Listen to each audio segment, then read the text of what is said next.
Inilah artinya integritas. Kita buka di dalam Kisah Para Rasul 24 ayat 16. Sebab itu aku senantiasa berusaha untuk hidup dengan hati nurani yang murni di hadapan Allah dan manusia. Ini merupakan satu kunci kesuksesan Rasul Paulus. Kalau saudara mau sukses, pakailah prinsip ini. Kalau saudara mau punya integritas yang benar, senantiasa berusaha. Bukan berarti nggak bisa gagal. Tapi waktu kita senantiasa berusaha hidup dengan hati nurani yang murni, kita akan memiliki integritas. Dan kita akan menjadi orang-orang yang berhasil di hadapan Allah. Amin. Pernah dengar kapal Titanic ya? Itu kapal Titanic begitu besar, begitu megah, begitu luar biasa. Sampai yang buat bilang gini, ini kapal luar biasa, kami rancang sekuat-kuatnya. Dan ini kapal tidak pernah akan terhancurkan, tidak akan pernah tenggelam. Termasuk Tuhan juga nggak bisa mengapa-apakan kapal ini. Wih, orang semuanya orang-orang kaya naik semuanya, pejabat-pejabat naik semuanya. Dan kapal itu begitu megah. Begitu mereka berlayar, pertama kali mereka berlayar, mereka tabrak gunung es, hancur kapalnya. Itu pertama kali mereka berlayar. Gunung es yang mereka lihat di permukaan laut itu hanya kecil. Kecil lah, waktu mereka tabrak ternyata akarnya itu besar sekali. Saudara, inilah integritas Bapak Ibu yang di bawah ini. Kalau kita punya integritas, kita akan menjadi orang yang kuat. Tapi kalau integritas kita nggak kuat, batu yang di bawah ini nggak kuat, ditabrak batunya yang hancur. Makanya kita harus latih integritas kita. Caranya gimana? Yang pertama, hidup dalam prinsip yang benar. Ada dua jenis prinsip yang nggak benar. Yang pertama, prinsip sendiri, prinsip ego, prinsip semau gue, prinsip atekuje, prinsip lomokku, suka-sukaku. Itu prinsip yang pertama nggak benar. Dia selalu pakai, pokoknya kalau udah aku bilang A, A. Kalau udah aku bilang B, B. Padahal belum tentu si A dan si B betul. Ada juga prinsip orang lain, kompromi, pelin-pelan, labil, nggak punya prinsip. Kalau orang bilang A, A. Kalau orang bilang B, B. Kalau orang suci, dia juga ikut suci. Tapi kalau orang najis, dia juga ikut najis. Kalau rapat, ya kai pendapatmu, ya kai ninggenang, ikut saja aku. Itu orang yang nggak punya prinsip. Orang yang seperti itu nggak usah diundang rapat, ngabis-ngabisi snack aja itu. Duanya ini nggak benar. Yang benar itu adalah hidup dalam prinsip firman Tuhan. Amin.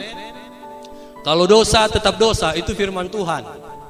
Kadang kita suka kan pakai kata dosa itu, udahlah jangan pakai kata dosa lah, terlalu ngeri. Pakai aja kata kelemahan, kekurangan. Satu kali ada seorang bapak, dia bilang gini sama pendeta, Om, gini Om, saya mau kasih masukan ini Om. Apa kata si Om? Om, janganlah terlalu ngeri khotbahnya Om. Om kalau khotbah dosa gitu kasihan Om. Anak-anak muda kita nanti bisa larian dari gereja ini Om. Hati-hati ngomong dosa Om, jangan terlalu kasar lah ngomong dosa. Pakai aja kata kelemahan kek, nggak usah terlalu kejam-kejam. Nanti anak muda kita bisa larian Om. Si Om bilang gini, oke, saya kasih contoh buat kamu. Misalnya ada satu botol dan botol ini berisi racun yang sangat mematikan. Kamu setuju nggak kalau di botol itu yang tadinya tertulis kata racun, saya ganti dengan manisan atau bonbon? Kamu setuju nggak? Ya enggak lah Om. Sama ketika kamu bilang dosa itu kelemahan, inilah itulah, sama itu artinya kamu sedang menukar kata racun yang sangat ngeri itu menjadi satu kelemahan.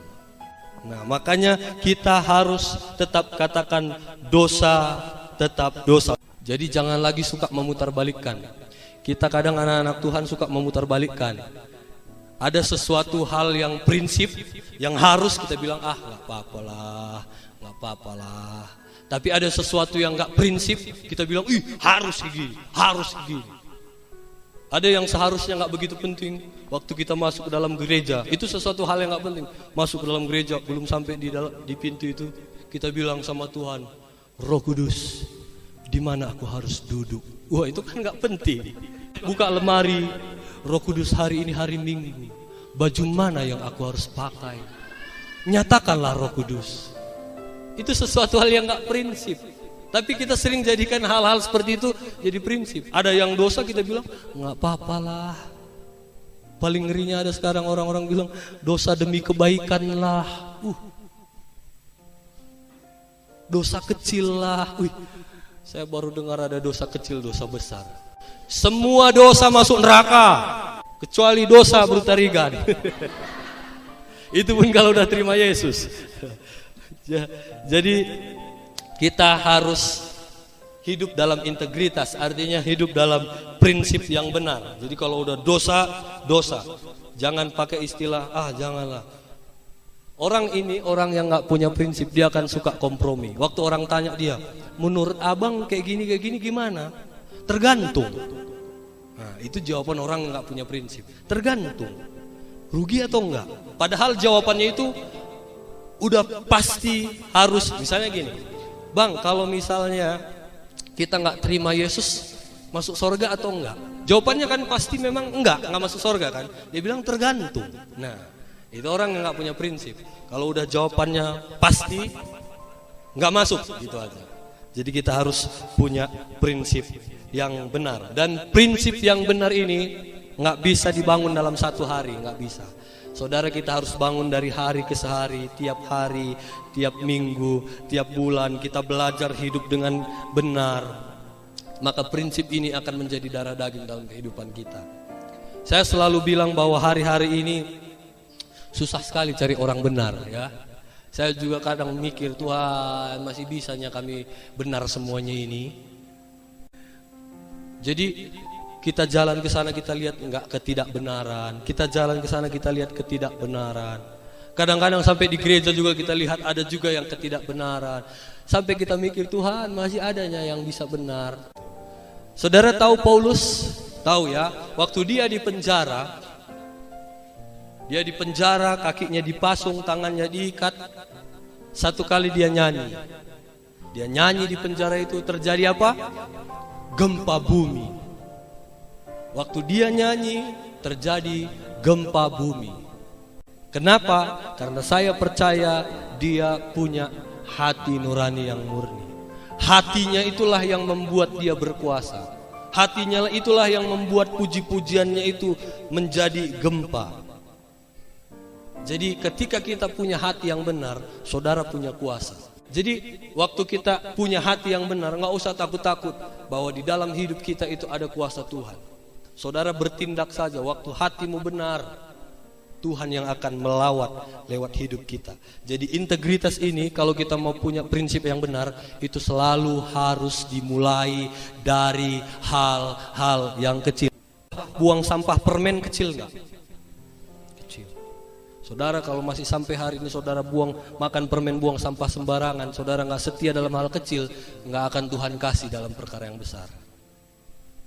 Saya udah bertahun-tahun gak pernah lagi buang sampah permen, gak pernah.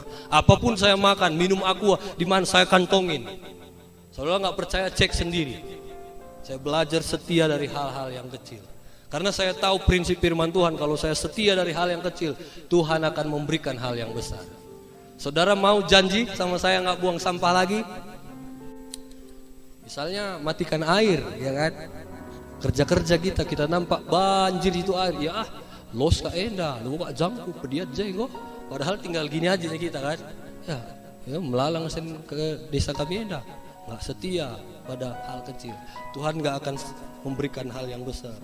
Waktu kita bawa mobil di Medan, lampu merah, kita berhenti, orang ribut di belakang. Iya weh, maju kulo. Kita maju enggak? Waktu kita maju, kita enggak setia dalam hal yang kecil. Tapi waktu kita tahan, kita dicaci maki orang. Kenapa? Karena kita mau hidup dalam prinsip yang benar. Nah, itulah prinsip, makanya perlu dibangun. Mulai jujur dari hal-hal yang kecil. Misalnya kita udah ditunggu-tunggu orang kan. Ngui jaga mainan di sianu, endang gundeher, padahal masih di rumah. Nah, itu kan udah sering kan. Ngui jaga main, ngubas dalan, padahal jalan ke kamar mandi ke rumahnya. Dalan gange. Waktu ditanya, engkai kamu boleh, dalan aku membela diri. Tapi dia udah tahu itu bohong. Bilang kiri kanan, ku tahi sekatana. Jadi kita harus setia dari hal-hal yang kecil. Amin. Baik itu pesta-pesta, kan selalu saya ingatkan, pesta-pesta makanlah secukupnya, makanlah sepuasnya, jangan bungkus. Ada ibu-ibu bilang, iya ini kan semua udah kita bayarnya ini. Betul, betul itu semua udah kita bayar. Tapi integritas, saudara gini, waktu saudara ambil semua ikan itu, nggak ada polisi yang nangkap, nggak ada, karena itu bukan peraturan, nggak ada polisi yang nangkap. Tapi dengar, integritas itu melebihi peraturan-peraturan yang ada. Waktu dia taruh itu supaya semua pesta itu tamu datang makan sepuasnya. Itu bukan disiapkan untuk orang yang tinggal di rumah saudara. Itu bukan makanan, bukan disiapkan untuk anjing saudara. Kecuali sisa-sisa beda. Beda ya. Jadi kita harus hidup dalam integritas. Amin. Integritas itu artinya orang itu sama di gereja, sama di rumah. Di gereja tangannya, oh sungguh indah kau Tuhan. Di rumah tangan yang sama pukul istri. Sampai istrinya lari ke bawah kolong, ya dihantam terus. Sampai istrinya udah di bawah kolong, dihitung lagi. 1, 2, 3. Emang betinju. Minggu depan datang lagi ke gereja, penuh kasih dan sayang. Tapi di sini nggak ada, amin. Jadi yang pertama, kalau kita mau hidup, cara melatih integritas, ayo kita sama-sama hidup dalam prinsip firman Tuhan. Yang kedua, kita harus hidup dalam hubungan yang benar.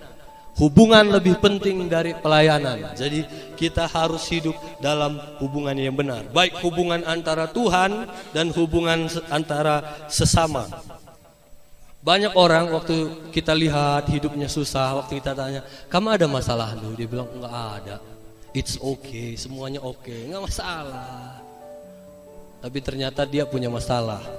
Saya sering ketemu dengan orang-orang seperti itu. Hidupnya seperti belangkon. Tahu belangkon orang Jawa? Tahu ya. Topi orang Jawa itu ditutup, tapi di belakang ada gondoknya, ya kan? Nah, banyak orang seperti itu. Di belakang, enggak, tapi di belakang, gondok, ya kan? Jangan seperti itu. Orang yang punya integritas sama di depan, sama di belakang. Kalau ada masalah, selesaikan. Itu hubungan lebih penting dari pelayanan. Ada masalah, selesaikan. Jangan tunda-tunda. Jadi selesaikan dengan segera. Coba tanya kiri kanan, kalau kamu berantem berapa hari biasanya bilang? Oh, dia bilang kita udah gak main hari, kita udah main minggu. Kita udah main bulan. Jadi kita harus jujur apa adanya. Saudara, waktu Paulus sebelum dia jadi rasul namanya Saulus, dan kerjanya itu menganiaya orang Kristen. Tapi waktu dia bertobat, saudara bisa bayangkan dia minta maaf sama semua orang yang pernah dia lukain. Saudara, nggak gampang. Mungkin saya dulu pernah membunuh keluarga saudara. Satu saat saya jadi pendeta, saya minta maaf sama saudara. Maafkan saya ya. Wih, bisa diterima bisa enggak. Gara-gara saya mungkin suami saudara meninggal. Gara-gara saya dulu mungkin orang tua saudara meninggal. Tapi Paulus dia bereskan semuanya. Dia belajar minta maaf. Karena dia tahu ketika dia membereskan hubungannya dengan Tuhan, membereskan hubungannya dengan sesama, itulah yang membuat dia hidup dengan hati nurani yang murni. Itulah yang membuat dia hidup dengan integritas yang benar. Bilang kiri kanan, udah banyak orang nunggu kamu minta maaf, bilang. Itu yang kedua, kita harus belajar punya hubungan yang benar. Yang ketiga, yang terakhir, bagaimana kita melatih integritas kita? Hidup dalam kesatuan hati, pikiran, perkataan, dan perbuatan. Jadi semuanya itu satu. Kalau misalnya dipijak orang kaki kita, sorry anak we, maafkan kelaku ya, wah, lodali anak we, lodali. Itu sama nggak pikiran sama hati? Sama. Jujur, tulus, apa adanya. Jangan adanya apa? Hidup tanpa topeng. Itu tadi, pakai topeng. Sungguh indah kau Tuhan. Banyak kali stok topengnya. Di sini beda, di sana beda. di mana beda, jadi kita harus sama ya. Hati, pikiran, perkataan, perbuatan itu harus sama. Belajarlah pergunakan hati nurani ini selalu.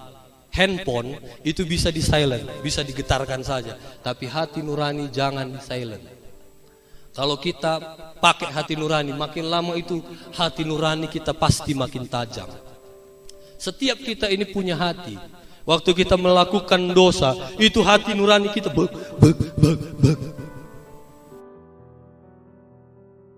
Nah, contohnya misalnya gini. Satu kali saudara udah kepepet perlu uang. Pinjam ke sana nggak dapat, pinjam ke sini nggak dapat. Satu kali ada kesempatan untuk mencuri. Wih, saudara nggak pernah mencuri seumur hidup, tapi karena terpaksa saudara harus mencuri. Mungkin sebelum mencuri saudara berdoa, Tuhan, tolong hambamu. Sebentar lagi hambamu akan mencuri. Urapi hambamu. Waktu saudara mencuri itu hati saudara nggak tenang lagi. Saudara waktu udah mau ngambil, Tuhan lawat hambamu, lakukan sesuatu mujizat hari ini biar nggak ketahuan Tuhan, dalam nama Yesus. Dan saudara berhasil mencuri. Tapi itu jantung saudara pagi nggak tenang, malam nggak tenang, sore nggak tenang. Nah lewat, besoknya perlu uang lagi, ada kesempatan lagi, saudara mencuri lagi, tapi tetap nggak tenang. Tapi tenangnya udah mulai turun. Tadinya bak, sekarang gebak. Oh udah biasa. Ketiga kali makin biasa. Keempat kali dek, udah biasa. Kelima kali nyaris tak terdengar. Keenam kali udah sambil nyanyi, dalam nama Yesus, dalam nama Yesus. Kenapa? Karena nggak belajar mengasah hati nurani. Tapi coba waktu tadi pertama, udahlah nggak jadi. Besok hati nurani tetap kuat. Itu seperti kalau kita terus asah hati nurani kita itu akan terus kuat, terus kuat. Makanya itu perlu diasah. Amin. Perlu diasah. Kalau kita nggak ngasah hati nurani, kita akan terus diintimidasi oleh iblis. Saya kasih cerita, saya tutup dengan satu cerita gini. Satu kali ada seorang ibu, dia punya pembantu, tapi karena pembantu ini pulang kampung, nggak ada yang membantu di rumah. Tapi ibu ini satu kali pergi keluar, dan hari itu adalah hari ulang tahun ibu itu. Si adek dan si abang, hari ini ulang tahun mama dek. Apa kita buat dek? Gini aja dek, kita kan hari ini libur. Udah kita sama-sama kita bersihkan rumah kita sampai bersih supaya mama senang deh. Akhirnya si adik dan si abang bersihkan rumah. Mereka semuanya sapu epel. Mereka masuk ke kamar mama mereka, semuanya disapu dipel. Tapi tanpa sengaja si adik kesenggolnya botol parfum mamanya yang paling mahal dari Paris. 1,5 juta dibeli mama. Disenggolnya pecah. Jadi harum semua rumah itu. Si adek takut, kak, parfum mahal mama pecah. Si abang juga waduh, bahaya kita ini. Mereka mulai sapu kacanya, mereka mulai epel. Tapi itu parfum dari Paris tetap bau. Mereka udah rinsoin semua tetap bau. Si adek udah takut, udah gemetaran. Waktu sore mamanya pulang, dia lihat semua bersih. Woi, hebat sekali anak mama. Tapi waktu dia cium, ada bau beda. Ini bau parfum saya. Bagus sekali. Mereka datang berdua. Iya mak, tadi kami kebersihan. Si adek mulai nunduk. Tapi waktu itu si abang bilang sama si adek waktu mama belum datang, dek tenang, ada abang. Nanti abang beresin. Waktu mamanya datang, mak, tadi waktu kami kebersihan, waktu kami bersihan di kamar mama, tiba-tiba ada kucing mak. Jadi kucing itu lompat ke meja mama dan nyenggol parfum mama. Jadi parfum mama pecah. Gitu. Iya. Parfum yang mana? Yang paling udahlah. Kalau udah pecah. Udah dirapikan belum? Udah. Udah selesai kan masalahnya. Dan si adik, puji Tuhan. Tapi masalah itu ternyata belum selesai. Besok pagi waktu mereka berangkat sekolah, mama panggil, "Mama, abang sini." Abang, ini jajannya 5.000. Adek, ini jajannya 3.000 ya. Udah, pergi kalian sekolah ya. Ya, makasih ya mak. Ya, pergi. Waktu di jalan di sekolah, si abang bilang, Dek, abang kepingin beli jajan, uang abang 5.000 nggak cukup lah Dek. Sini uangmu 3.000 jajanmu Dek. Iya, abang kan udah 5.000, adek kan cuma 3.000, nggak adil loh. Ya tolonglah abang Dek. Ya nggak bisa lah, nggak bisa. Ayo lah Dek, nggak bisa. Meong. Iya ya, nanti dibilang abang sama aku, dikasihnya lah 3.000 itu. Besok juga sama. Ini 5.000, 3.000 di tengah jalan. Dek, sini uang. Iya nggak bisa lah bang, masa tiap hari ini. Meong. Dikasih lah. Itu dilakukan berhari-hari, berminggu-minggu. Kenapa? Karena dia hidup nggak jujur, hidup nggak tulus, hidup pakai topeng. Terus mana Dek? Meong, dikasih. Terus terakhir adiknya berpikir, waduh lama-lama gini bangkrut lah aku, nggak tertahan ini. Bagusan aku terbuka lah sama mama. Biarin aja lah nanti dimarahin, nggak apa-apa, satu hari dipukul, dicubit nggak apa-apa lah. Daripada gini berbulan-bulan aku nggak jajan, nggak tahan aku. Sampai sore itu dia bilang, mak, aku mau cerita mak, tapi mama jangan marah ya. Iya, kenapa anakku? Betul ya mak, nggak marah ya. Iya, kenapa Ruh? Mak, waktu kemarin, waktu kami bersihkan itu, waktu Meong, itu yang cerita Meong, itu yang kucing yang buat jatuh, itu kucingnya Dede, Pak. Mamanya bilang, iya mama udah tahu dari dulu. Karena mama tahu nggak pernah ada sejarahnya kucing masuk kamar mama. Mama udah tahu kamu yang bikin jatuh, cuma mama menunggu pengakuan dari kamu. Oh iya mak, kata Dede. Ih, tahu gini ngaku dari dulu aku, kata. Dan sejak itu anak itu hidup jujur, hidup tulus, dia berani. Besok di tengah jalan, nih setoran 3.000. Meong, datang si ibu. Digonggongnya seperti suara anjing. Kamu lapor sama ibu, lapor Piki. Betul ya, betul, lapor sana. Kenapa dia nggak takut? Karena dia sudah hidup jujur, tulus, apa adanya, hidup dalam kesatuan hati, pikiran. Maka Tuhan menolong dia, nggak takut lagi. Makanya kita harus hidup jujur. Bilang kiri kanan, hidup jujur, hidup tulus. Saudara dengar baik-baik. Saudara diberkati bukan karena saudara rajin datang ke sini, tapi karena saudara hidup tulus. Saudara datang, saudara diberkati Tuhan bukan karena saudara rajin melayani, tapi karena saudara hidup murni. Sekalipun kita rajin melayani, kalau kita nggak murni, Tuhan nggak bisa berkatin kita. Saudara diberkati bukan karena saudara jemaat, tapi karena saudara hidup murni. Sama di gereja, sama di rumah, sama dimanapun. Sama waktu di kamar sendirian, sama waktu di kamar mandi, sama waktu di dapur, sama waktu bergaul, berbicara sama teman orang yang bukan Kristen, sama. Itulah yang membuat saudara diberkati. Bukan ketika kita datang rajin, enggak. Hidup tulus, jujur, itu yang akan memberkati hidup kita. Amin. Hari-hari ini Tuhan sedang mencari orang-orang yang hidup tulus, seperti radar. Kalau saudara pergi ke bandara Polonia, di sana ada radar. Kerjanya selalu seperti ini, cari kalau ada pesawat. Nah, Tuhan juga sekarang lagi cari-cari nih, mana ini orang jujur, mana ini orang tulus. Aku mau pakai dia. Daud, dia adalah orang yang jujur. Tuhan pakai dia.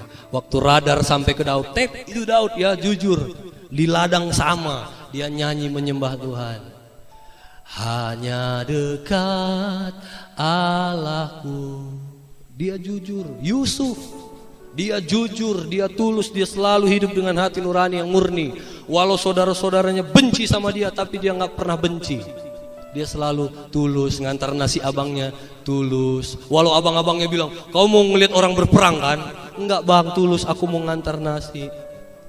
Waktu abangnya masukkan dia ke sumur, waktu dia seret-seret di rumah Potifar, dia difitnah, dia tetap tulus. Buktinya waktu dia jadi raja, dia nggak pernah panggil itu Potifar, penjarakan sama istrinya. Pernah dia fitnah saya?